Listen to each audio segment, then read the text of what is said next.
আজকে আমাদের বাড়িতে ব্রেকফাস্ট হয়েছে নিরামিষ চাউমিন, আলু পটল বাদাম দিয়ে নিরামিষ। দর্শক বন্ধুরা, আজকে লাঞ্চ মেনুতে আছে আলু ঝিঙে পোস্ত। ঠিক আছে, চন্দ্রমুখী আলু বলে গেছে, আলুর পরিমাণটা কমই দিয়েছি, ঝিঙেটাই বেশি করে দিয়েছি।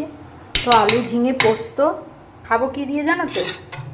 এই দেখো, কি ডাল বলো তো এটা? এটা হচ্ছে বিউলির ডাল। তো বিউলির ডাল আমার হচ্ছে, কলাইয়ের ডাল খুব ফেভারিট, বাট কলাইয়ের ডালটা খুব একটা অ্যাভেলেবেল পাওয়া যায় না। তা বললে ভুল, পাওয়া যায় বাট সবসময় পাওয়া যায় না। তো সেই কারণে বিউলির ডাল।